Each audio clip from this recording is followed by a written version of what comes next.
देखिए इतना कुछ रेड है तो पहले ग्रीन से स्टार्ट कर लेते हैं, है ना। बहुत ज़रूरी बहुत ज़रूरी है। लुपिन के नंबर शानदार हैं और लुपिन की आय, एबिडा, मार्जिन सब अनुमान से अच्छा है। एक वन ऑफ है 427 करोड़ का, जिसकी वजह से मुनाफा आपका कम दिख रहा है। और सबसे important cheese, US is back for Lupin. वो पिछले एक साल से अगर आप देखें, लुपिन में 5 साल की बेयर मार्केट चली थी, उसके बाद 600 रुपये पे हमने लुपिन पर पॉजिटिव व्यू लिया था, आपको याद होगा। 600 रुपये, हाँ, उसी पेग पे लिया था। पेग पे लिया था। 600 रुपये से 2400 रुपये की वन वे रैली हुई थी। उसके बाद एक साल का कंसोलिडेशन हुआ और अब एक साल के कंसोलिडेशन के बाद एक टिपिकल लॉन्ग टर्म चार्ट में अगर आप देखें तो फ्लैग और पोल के ब्रेकआउट के लिए अगर ये स्टॉक तैयार है तो अगली री रेटिंग के लिए ये स्टॉक तैयार है। बाकी मार्केट के मूड माहौल में हो सकता है कुछ भी हो जाए, लेकिन नंबर्स बहुत शानदार हैं लुपिन के। अगर आप देखें तो यूएस बिक्री $350 मिलियन की थी, $313 to $317 मिलियन का एस्टिमेट था। 10% का बीट है यूएस सेल्स में, आउटस्टैंडिंग। और भारतीय बिजनेस भी अच्छा है। इनकम 7,167 करोड़, पोल था 6,764 करोड़। एबिडा 2262 करोड़, पोल था 1885 करोड़।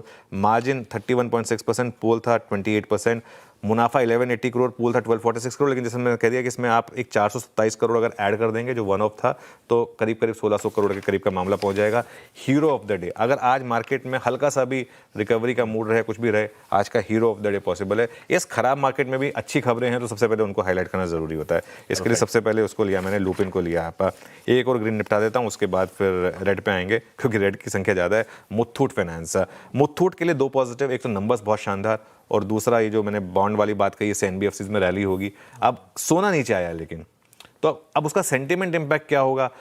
अगर बहुत बड़ा गैप अप हो तो मुनाफा वसूली हो सकती है, यहाँ पर पॉसिबल है। लेकिन क्योंकि नंबर्स अच्छे हैं, अगर वो मुनाफा वसूली आए तो वो नीचे आपको एक बाइंग का मौका देगा। मतलब एक टिपिकल बाय ऑन डिप्स का स्टॉक रहा है ये। और एक बात बताऊं मैं आपको, इतनी बड़ी रैली के बाद भी मुथूट महंगा नहीं है। बहुत लोग कई बार ये जो गलती, क्योंकि अर्निंग्स में उसी तरीके का एक्सप्लोजन हो रहा है। अगर अर्निंग्स इस तरीके से बढ़ें, 64% प्रॉफिट बढ़ा है आशीष, 12% की एनआई ग्रोथ पे 64%। प्री प्रोविजनिंग ऑपरेटिंग प्रॉफिट जो बहुत लोग देखते हैं 125% बढ़ा है वो। तो प्रोविजन घटें, अब अगर गोल्ड की प्राइसेस इस तरीके से भागेंगे तो प्रोविजन तो घटेंगे ही। और ये एक इंटरेस्टिंग चीज़ है।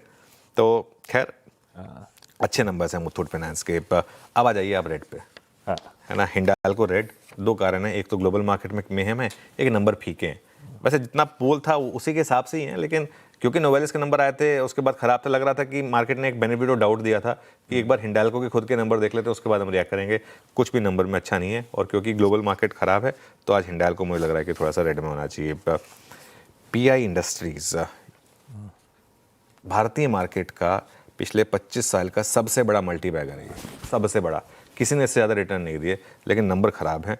एबिडा 5660 करोड़ है, एस्टिमेट एबिडा 41% गिरा है, अनुमान 19% गिरावट का था। रेवेन्यू 28% गिरा है, एक्सपेक्टेशन 15% गिरावट की थी।